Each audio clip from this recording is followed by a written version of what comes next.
அனைவருக்கும் வணக்கம். எடப்பாடி பழனிசாமியுடைய சாதகம் ஜூன் 4க்கு பின்னாடி எப்படி இருக்குது அப்படின்னு சொல்லி தான் நம்ம பார்க்கலாம். என்னடா ஜோசியம் பார்க்க ஆரம்பிச்சிட்டே அப்படின்னு சொல்லி நீங்கள் நினைக்கலாம். ஜோசியம் யார் வேணாலும் பார்க்கலாம். அவங்களுடைய நடவடிக்கைகள் எப்படி இருக்குன்னு சொல்லி பார்த்தாலே நீங்களே ஒரு ஜோசியக்காரராக கணிச்சிடலாம். எடப்பாடி பழனிசாமி அவர்களுடைய சாதகத்தில் இன்னைக்கு புதுசாக சனி பயிற்சி ஒன்று ஆரம்பிச்சிருக்கு. அவர் ஜாதகத்துக்கு மட்டும்தான் ஆரம்பிச்சிருக்குன்னு நினைக்கிறேன். அந்த சனி பயிற்சியில் என்னென்ன நடக்குது அப்படிங்கிறத நம்ம பார்க்கலாம். சனி பயிற்சி ஒரு பக்கம் நடந்துட்டு இருந்தாலுமே ஒருவருக்கு சனி பிடிச்சிருச்சு அப்படின்னா அவர் அவ்வளோதான் அப்படின்னு சொல்லி எல்லாரும் நீங்கள் நினச்சிட்டு இருக்கலாம். 7.5 நாட்டு சனி அப்படின்னு சொல்லிவிட்டு கிராமங்களில் சொல்லுவாங்க. அது பார்த்தீங்கன்னா பார்ட் டைமாக தான் சனி பகவான் பிடிப்பார். ஃபர்ஸ்ட் 2.5 வருஷம், செகண்ட் 2.5 வருஷம், தேர்டு 2.5 வருஷம், மொத்தம் 7.5 வருஷம் பிடிப்பார். சனி உச்சத்தில் இருந்தால் ஒருத்தர் நன்மை செய்திருந்தான்னு வச்சுங்களேன், அவருக்கு அள்ளி அள்ளி கொடுப்பாரு. ஒருத்தர் கெடுதல் செஞ்சிருந்தான், துரோகம் செஞ்சிருந்தா அப்படின்னா அவன் சேர்த்து வைத்த பொருள் புகழ் எல்லாத்தையும் தரமட்டமாக அடிச்சிட்டு போயிடுவார். அந்த வகையில் எடப்பாடி பழனிசாமிக்கு அவருடைய ஜாதகத்தை பார்க்கும்போது அந்த சனி பகவானுடைய ஆட்டம் ரொம்ப உக்கிரத்தில் இருக்குன்னு தான் சொல்லலாம். நம்ம மேச ரிஷபம், மிதுன கடகம், சிம்மம், கன்னி, துலாம், விருச்சகம், தனுசு, மகரம், கும்பம், மீனம், இப்படி அந்த 12 ராசிகளையுமே நம்ம பார்க்கும்போது அவருடைய ஜாதகத்தை பொறுத்தளவில் அந்த 12மே ஒரு கட்டமாக தான் தெரியுது.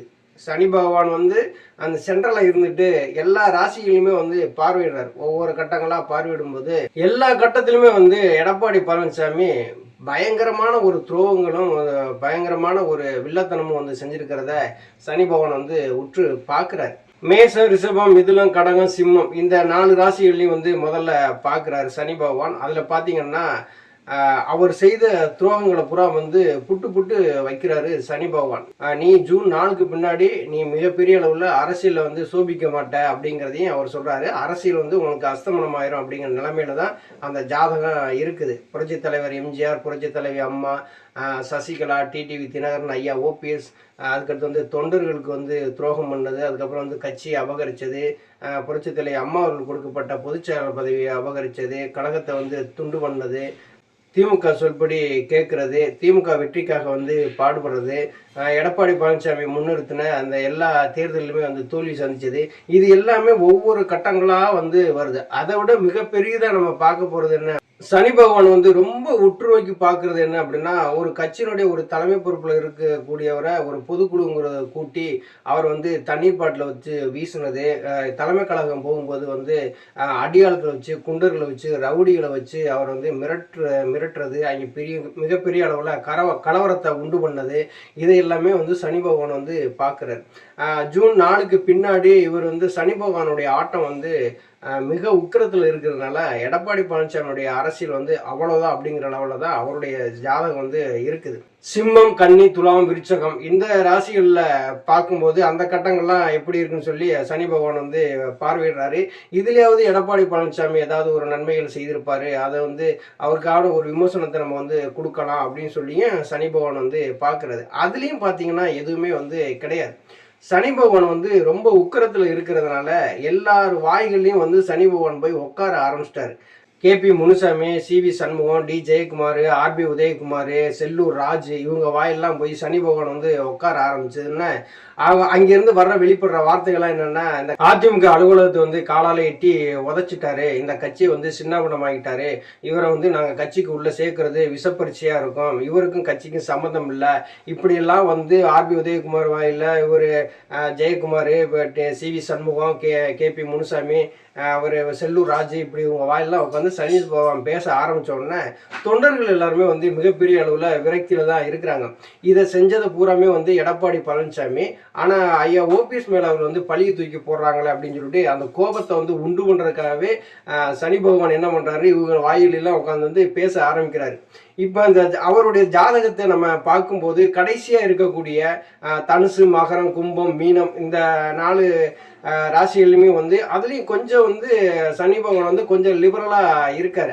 வேலுமணி, தங்கமணி, வீரமணி, செங்கோட்டையன் இவங்கெல்லாம் என்ன பண்ணுறாங்க அப்படின்னா, கட்சியை ஒன்றிணைக்கணும், எடப்பாடி பழனிசாமி கிட்ட போய் கட்சி போயிடக்கூடாது, இந்த கட்சி ஒன்றிணைஞ்சாதான் அதிகாரத்துக்கு வர முடியும், அடுத்து உள்ளாட்சி எலெக்ஷன் இருக்குது, இப்போ சட்டசபை எலெக்ஷன் இருக்குது, அப்படி ஒன்றிணைந்தால் மட்டும்தான் வெற்றி பெற முடியும் அப்படிங்கிறதுனால அவங்க அந்த ராசிக்காரவங்க மட்டுமே கொஞ்சம் சாந்தமாக வந்து இருக்கிறாங்க. எடப்பாடி பழனிசாமி கிட்ட மட்டும்தான் சனி பகவான் வந்து ரொம்ப உக்கரத்தில் வந்து டான்ஸ் ஆடிட்டு இருக்காருங்க மாதிரி அந்த ஜாதகத்தில் வந்து நமக்கு தெரியுது. இப்படியே போய்கிட்டு இருந்தால் என்ன ஆகும் அப்படின்னா, சனி பகவானை வந்து நீங்கள் திருநள்ளாறு போய் கும்பிட்டாலும் சரிதான், நீங்கள் வந்து அங்கப்பிரதேசம் அங்கே போய் அங்கப்பிரதேசம் பண்ணாலும் சனி பகவான் அவருடைய குணத்தை கண்டிப்பாக காட்டுவார் அப்படிங்கிறது மட்டும் நமக்கு நல்லா தெரியுது. ஜூன் 4க்கு பிறகு இந்த சனி பகவானுடைய ஆட்டம் வந்து ரொம்ப உச்சத்தில் இருக்கும். அதில் எடப்பாடி பழனிசாமி தப்பவே முடியாது. சனி பகவான் வந்து இந்த அளவுக்கு உச்சத்தில் இருக்காருன்னா அதுக்கு முக்கியமான காரணமாக இருக்கிறது எடப்பாடி பழனிசாமி வந்து இந்த கட்சியை அபகரித்து இந்த கட்சிக்கும் தொண்டர்களுக்கும் சம்மந்தம் இல்லை அப்படிங்கிற நிலைமைக்கு வந்து கொண்டு வந்துட்டாரு. எம்ஜிஆருடைய விதிகளை வந்து தாறுமாறாக மாற்றி எனக்கு மட்டும்தான் அப்படிங்கிற நிலைமைக்கு வந்து அந்த கட்சியினுடைய விதியை வந்து மாற்றிருக்கிறாரு. ஐயா ஓபிஎஸ் அவர்கள் வந்து இந்த கட்சியை விட்டு நீக்கினது சனி பகவானுக்கு வந்து சுத்தமாக வந்து பிடிக்கல. ஒரு நேர்மையான ஒரு மனிதராக இருக்கக்கூடியது தம்மால் இந்த கட்சிக்குள்ள எந்த பிரச்சனையும் வரக்கூடாதுன்னு சொல்லி யோசிக்கிற அந்த தன்மான ஒரு தலைவருக்கு வந்து இந்த மாதிரி எடப்பாடி பழனிசாமி செய்திருக்க துரோகம் வந்து மன்னிக்க முடியாது அப்படின்னு சொல்லி சனி பகவான் வந்து எண்ணிதான் அவருடைய ஜாதகத்துல போய் சனி பகவான் சம்மணம் போட்டு உக்காந்துட்டாரு. இன்னி அவரை வந்து சனி பகவானை வந்து கிளப்பணும்னு நினைச்சா முடியாத காரியம். அவரை வந்து கிளப்புறதா இருந்தா எடப்பாடி பழனிசாமி என்ன பண்ணணும் அப்படின்னா கட்சியை வந்து ஒன்றிணைக்கணும், ஓபிஎஸ்சி வந்து உள்ள இணைக்கணும், அந்த நிலைமைக்கு வந்து வரணும். தன் நிலையில் வந்து கீழே இறங்கி வந்தா சனி பகவான் வந்து ஆட்டோமேட்டிக்கா வந்து சரிப்பா எடப்பாடி பழனிசாமி மனம் திருந்திட்டாரு, அதனால நான் கிளம்பிக்கிறேன் அப்படின்னு சொல்லி அவர் போயிடுவாரு. இப்போ எடப்பாடி பழனிசாமி தன் நிலையிலிருந்து கீழே வர்றது மாதிரியும் இல்லை. இங்கே வந்து வேலுமணி, தங்கமணி, வீரமணி, செங்கோட்டை இவங்க சொல்கிறத வந்து எடப்பாடி பழனிசாமி கேட்கறது மாதிரியும் இல்லை. தான் மட்டும் இருந்தால் போதுங்கிற மாதிரி இருக்கிறதுனால தான் சனி பகவான் வந்து டைரெக்டாக வந்து எடப்பாடி பழனிசாமியை பார்க்குறாரு. அந்த ஜாதகத்தை பொறுத்தளவில் நான் சொல்கிறேன். அப்படி பார்க்கும்போது என்ன ஆகுதுன்னா எடப்பாடியினுடைய அரசியல் வந்து அஸ்தமனமாக போகுது அப்படிங்கிறது மட்டும் நமக்கு நல்லா தெரியுது.